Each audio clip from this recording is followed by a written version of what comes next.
இங்க யாருமே பிரஷர்ல இல்ல சார். இவங்க சொன்ன அத்தனையும் நானும் பண்றேன். நானும் படத்துக்கு போவேன், நானும் ட்ரிப்புக்கு போவேன். ஆனா இது எல்லாத்துலயும் நான் வீட்லயே சேமிப்பேன். அந்த சேமிப்புலயே தான் போவேன். எனக்கு எந்த ஒரு இந்த பட்ஜெட்ல துண்டு விழுறது எதுவுமே நடக்காது. நான் மளிகை சாமான்ல சேவ் பண்ணுவேன். அவங்க சூப்பர் மார்க்கெட்ல வாங்குவாங்க, நான் ஹோல்சேல்ல வாங்குவேன். சூப்பர் மார்க்கெட் போனா 10,000 ரூபாய் ஆகும், ஹோல்சேல்ல எனக்கு 4,000 ரூபாய் தான் ஆகும். ஹோல்சேல் மார்க்கெட் போய் அப்படி வாங்குவேன். அதே மாதிரி மளிகை சாமான் போடுறதுக்கு முன்னாடி வீட்ல என்னென்ன இருக்குன்னு செக் பண்ணுவேன். இருந்தா எக்ஸ்ட்ரா எல்லார் வீட்லயும் லெஃப்ட் ஒரு பக்கெட் ஒன்று வச்சிருப்பாங்க. போன மாசம் வாங்கினதுலயே மீதி இருக்கிற அதுல என்ன இருக்குன்னு செக் பண்ணுவேன்.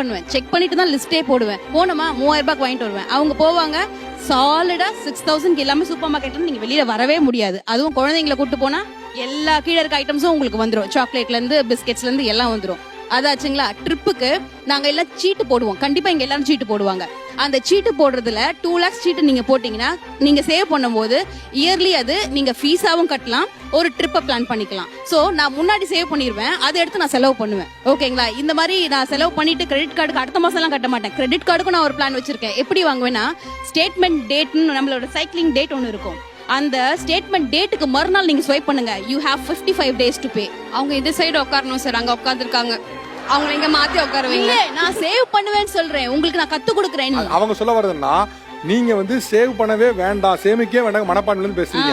அவங்க என்ன சொல்றாங்கன்னா, சம்பாதிப்பேன், சேமிப்பேன், செலவும் பண்ணுவேன், வாழ்க்கை வாழவும் செய்வேங்கிறாங்க.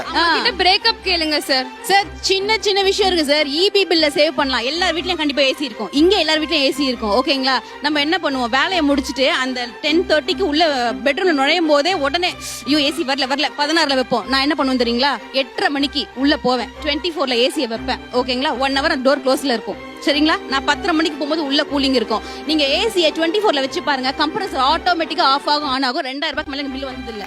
இங்க யார் வீட்டாவது வந்திருக்குமா?